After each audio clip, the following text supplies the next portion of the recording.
Recibimos un sinnúmero de llamados porque cada vez son más las mujeres que denuncian haber sufrido el robo de sus hijos o haber sido engañadas por parte de redes dedicadas al tráfico de niños en nuestro país.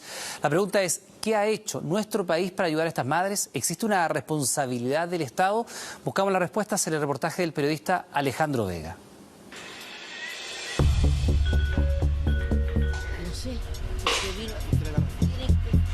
¿Con el periodista? Sí, Alejandro Vega por acá. Cuando vi el programa, yo fui una agradecida de Dios y llegó por fin donde la Telma, que a mí me la dieron hace 4 años atrás, por muerta. Oh, buenos días. Llegó un furgón blanco a mi casa, se llevaron a mi hija. Yo tuve mi hija en brazos, yo la vi. Tengo fe en que llegue mi hija. La hemos buscado 35 años.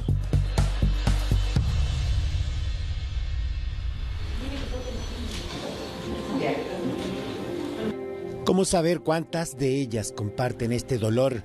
Demasiados engaños, demasiados robos de niños que por décadas son buscados por sus madres biológicas. Obviamente que por el tiempo que se prolongó, tiene que haber sido una cuestión absolutamente organizada. Yo creo que fue tráfico de niños, efectivamente. O sea, fue una violación a los derechos humanos de la familia y de los niños, ¿no?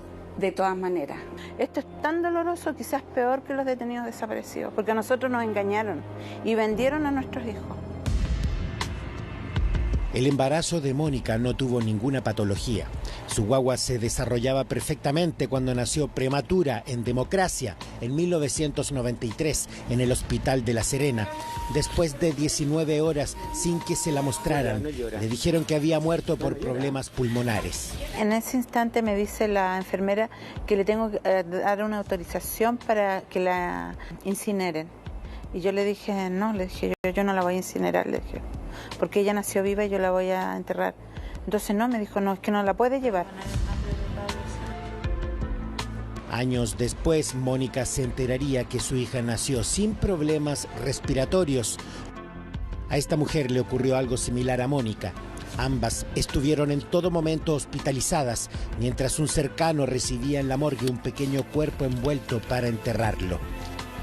En mi ficha está consignado el número de ficha de mi hija, por lo tanto esa ficha existió. ¿Y desapareció? Y desapareció, no está en ningún lado. Los hechos demuestran que el engaño se manifestó a través de distintos subterfugios. Tengo la pulsera, ahí sale la fecha y la hora en que yo la tuve. Y acá tengo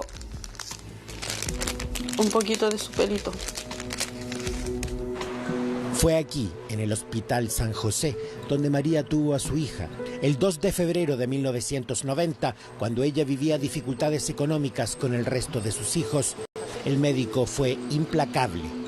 Que las posibilidades de que mi hija se fuera conmigo era que mi hija viviera 6 meses, 1 año, a lo mejor 2 años, pero la iba a pasar muy mal.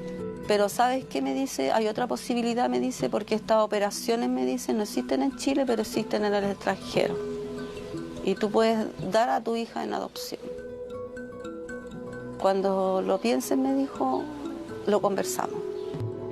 María no dudó ni un momento en salvar a su hija, pero tenía que seguir las instrucciones del médico. Yo le dije, la voy a dejarla. Me dijo, no, porque sacarla de acá va a ser engorroso. Vamos a hacer otra cosa, me dijo. Porque el médico me había dicho de que iban a haber 2 personas esperándome afuera del hospital en la estación. ¿Y usted con su guaguita salió por acá? Yo salí por aquí. Aquí había un mesón.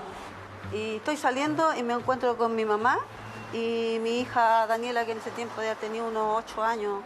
Yo tomé a mi hermanita, la tomé en brazos y mi mamá dijo que se la tenían que llevar. ¿Qué le dijiste tú? Que no se la llevara. Que por qué se la iban a llevar. Y mi mamá lo único que hacía era llorar. Yo atravesé con mi bebé en brazos, justamente donde mismo está este auto. ¿Aquí fue? Aquí fue. Y ellos se bajaron del auto y me preguntaron si yo era María y yo le dije que sí. ¿A quién se la entregó aquí usted? Al doctor. ¿Había un doctor en un vehículo? Había un doctor, el caballero estaba con un delantal.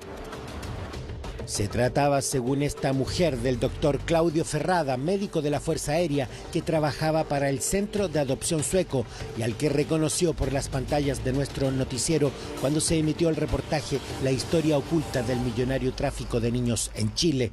Él me recibió al bebé. Antes de subirse me dice, se va a contactar una persona, me dijo, dentro de estos días contigo, va a ir a tu casa. ¿Y quién era? ¿De qué se trataba? De Telma.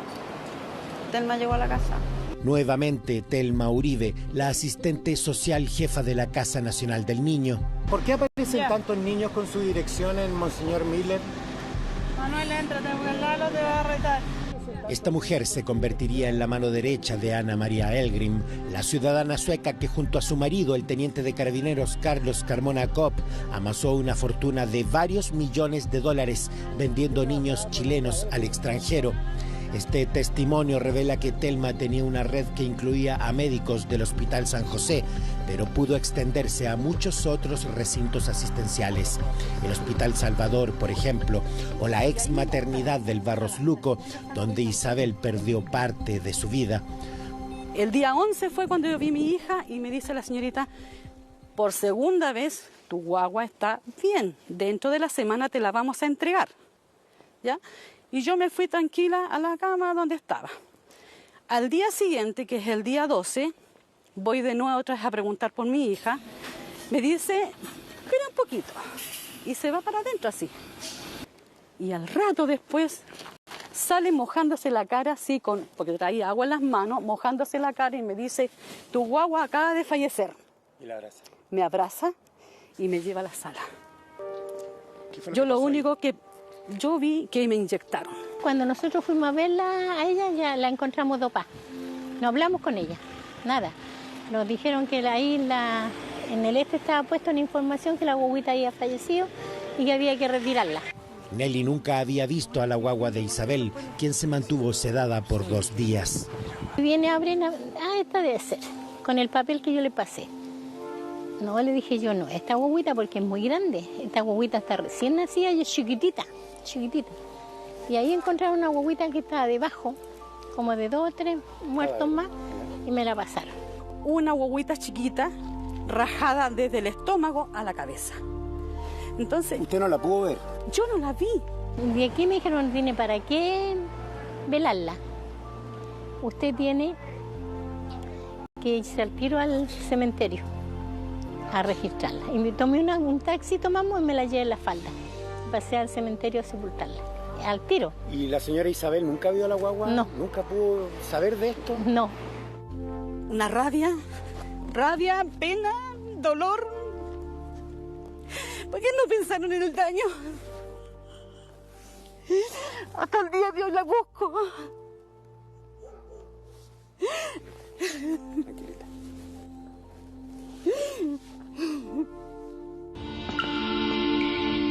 Esto fue transversal y sistemático a lo largo del país.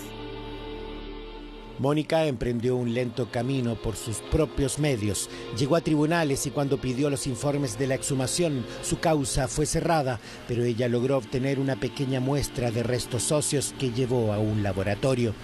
Y una de las forenses era una mujer, dice, ese es un submaxilar derecho.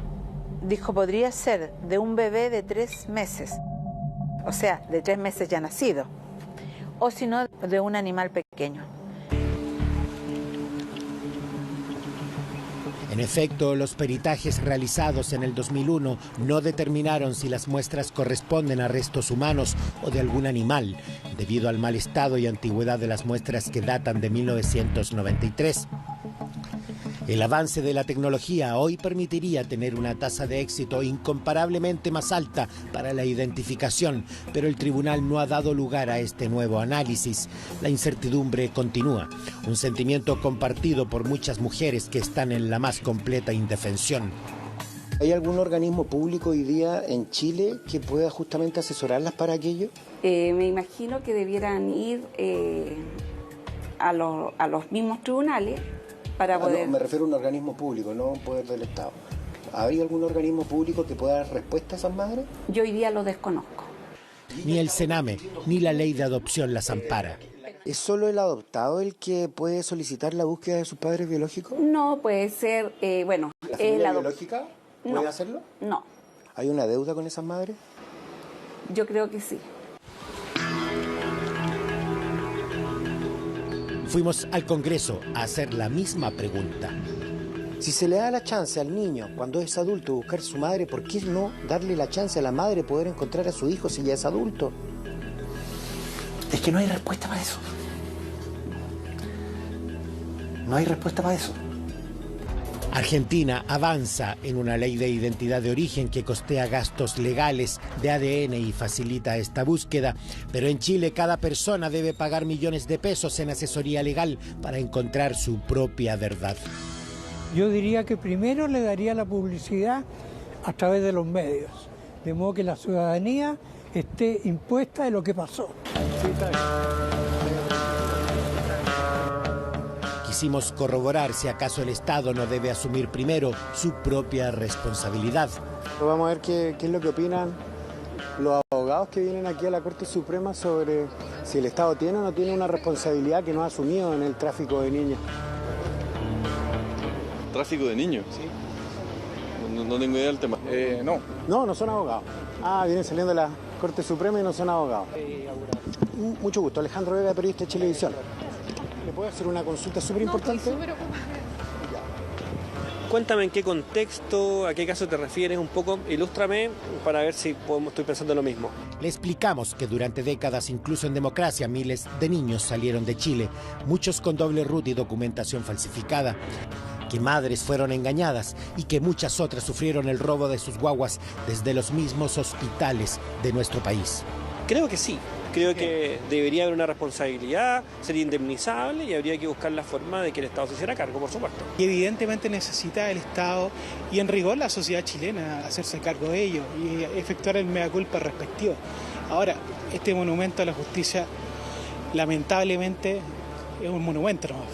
Lo que se gesta adentro hay de todo, dinosaurios volando, resoluciones truculentas. Aquí existe como una red de protección estatal contra los que delinquen. Yo lo comparo a la actitud que asume el juez, el ministro de la Corte Suprema, Héctor Carreño, cuando se le entrega el informe de la juez Geldres, donde se da cuenta de más de 6.000 fichas elaboradas por una comisión de expertos en que se informa de vulneraciones de los derechos de los niños, y el juez lo que hace es tomar el informe y guardarlo en su escritorio porque no le gustó lo que vio y permitió que se prolongara en el tiempo el abuso. La violación sistemática de los derechos de esos niños por el Estado chileno se escondió bajo la alfombra. Corría el 2014, ni el Ejecutivo y menos el Legislativo estuvieron dispuestos a colisionar con otro poder del Estado cuando se acusó constitucionalmente por notable abandono de deberes al ministro supremo Héctor Carreño. Ya que se defienden las estructuras de poder por sobre los derechos de los niños. Todas las presiones del Estado, del Poder Judicial, de la Corte Suprema, porque yo veía y escuchaba como el ministro de Justicia llamaba personalmente a los diputados. Con apabullantes 71 votos, la mayoría de los diputados rechazó esta imputación, pero 3 años después, muchos de ellos rasgarían vestiduras ante la opinión pública por esas graves irregularidades en el Sename. Si el Estado pudo ocultar a través de sus agentes más de 1.300 muertes, perfectamente pudo ocultar tráfico de niños bajo la figura legal de las adopciones. Después de entregar engañada a su hija, María llegó en varias ocasiones a la oficina de esta asistente social. Al fondo ya estaba muy enojada porque yo había venido. Me encontré con la gran sorpresa de que estaba mi bebé en la oficina con los papás adoptivos.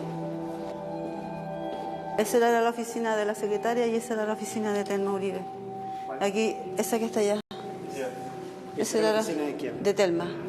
Ahí ella manejaba todos sus documentos, su escritorio y la secretaria en esa oficina. Y acá en este lado era como una pequeña salita. Bueno, los dejo. ¿Ah? 1.000.000 de gracias por todo. El último portazo, asegura, lo recibió de la misma Telma Uribe.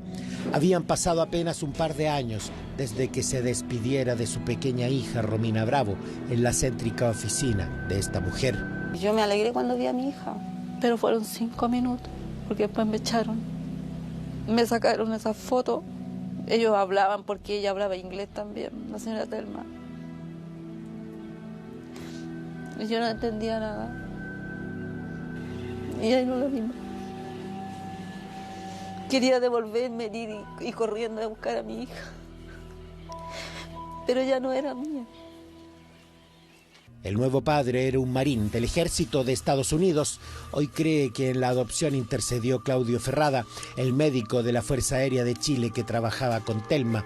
A ella acudió María cuando quiso saber cómo resultó la operación de su hija. Yo andaba con mi hijo Valdemar y mi hijo Valdemar era bien rubio y crespito.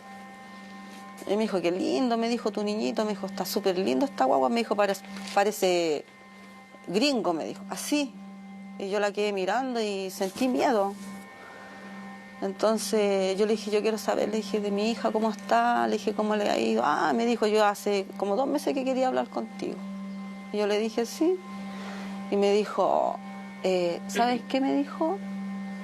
Tu hija tuvo todo, me dijo, le hicieron de todo, pero la segunda operación falló, así que tu hija se murió. Así me lo dijo. Me dijo, tu hija se murió.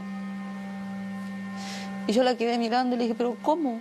Me dijo, sí, pues me dijo, se había que hacer la operación y se murió nomás, pues me dijo. Así, como que se había muerto un perro.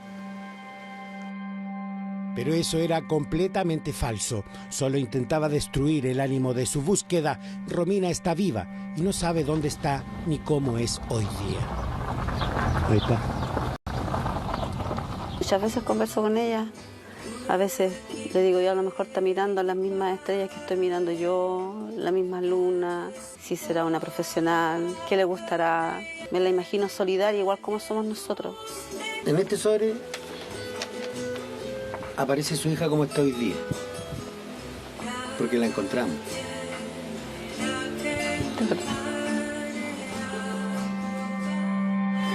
Ahí está con la mamá en la playa. Con Dana. Ahí está más grandecita, debe haber tenido unos 3 años ahí ella.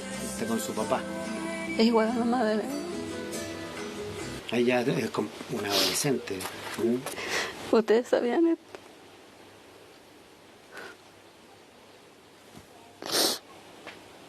Sus compañeros de juventud. Se casó.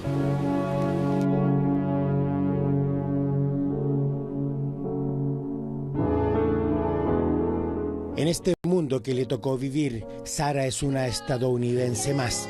Hace 1 año contrajo matrimonio, adoptando el apellido de su marido, Patrick Aragon. La joven, licenciada en justicia criminal, siempre supo que fue adoptada porque sus padres nunca le ocultaron sus orígenes. Lo que no sabíamos es si es verdad que requería un trasplante para sobrevivir, como le aseguraron a María, porque en el expediente solo queda reflejado que fue abandonada. A pesar de todo el sufrimiento que tuve durante 27 años, ver su felicidad aplaca ese sufrimiento. Porque tuvo amor, porque la amaron. Nuestro equipo tomó contacto con Sara. Después de varias semanas obtuvimos una respuesta. Sara asegura que nunca fue operada porque nunca tuvo una enfermedad que hiciera peligrar su vida. La joven seguirá el proceso formal para el reencuentro con su madre, alejada de las cámaras, solo cuando ella se sienta realmente preparada. Quiero que mi hija sepa que yo nunca la boté, que nunca la vendí, que nunca la abandoné, que me mintieron.